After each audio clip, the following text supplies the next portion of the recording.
ঢাকা বিশ্ববিদ্যালয় এবং ঢাকা কলেজের সংঘাতে ঢাকা কলেজের শিক্ষার্থী মোহাম্মদ রাকিবের আহতের ঘটনায় আগামী ২৪ ঘণ্টার মধ্যে নিউ মার্কেট থানার সহকারী কমিশনার এবং থানার ওসি সহ দায়িত্বরতদের প্রত্যাহার করে বিভাগীয় ব্যবস্থা না নেওয়া হলে থানা ঘেরাওয়ের কর্মসূচি দিয়েছেন ৭ কলেজের শিক্ষার্থীরা।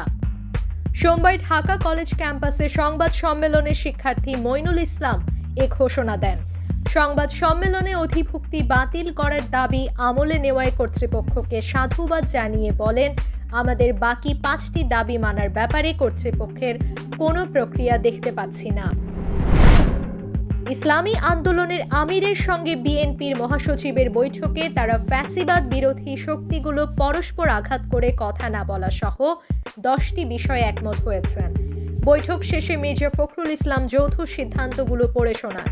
ঢাকার পুরানা পল্টনে আজ দুপুর 12:15টার দিকে বিএনপি মহাসচিব মির্জা ফখরুল ইসলামী আন্দোলনের কেন্দ্রীয় কার্যালয়ে গিয়ে চরমোনাই পীরের সঙ্গে বৈঠকে বসেন। ন্যায় বিচারের স্বার্থে ক্ষমতাচ্যুত প্রধানমন্ত্রী ও গণহত্যা মামলার প্রধান আসামি শেখ হাসিনাকে ভারত ফেরত পাঠাবে বলে প্রত্যাশা করেন আন্তর্জাতিক অপরাধ ট্রাইব্যুনালের চিফ প্রসিকিউটরের বিশেষ পরামর্শক টবি ক্যাডম্যান।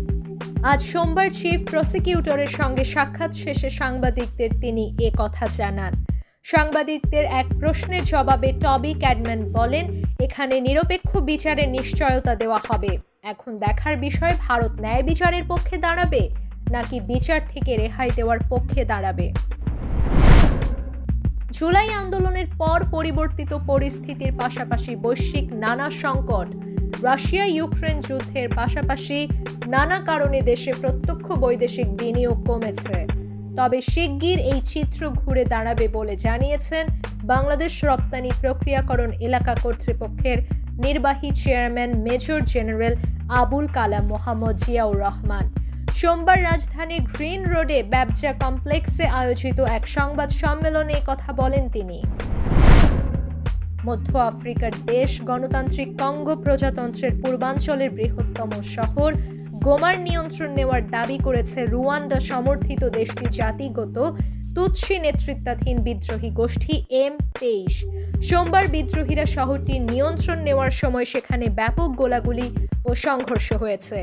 জাতিসংঘের নিরাপত্তা পরিষদ কঙ্গোতে অভিযান বন্ধ করতে M23 বিদ্রোহী গোষ্ঠীর প্রতি আহ্বান জানানোর কয়েক ঘন্টার মধ্যে গোমার নিয়ন্ত্রণ নিয়েছে গোষ্ঠীটি। সোমবার রুয়ান্ডার সৈন্যদের সঙ্গে সীমান্তে কঙ্গোর সৈন্য গোলাগুলির ঘটনার মাঝে শহরটি দখলের দাবি করেছে M23।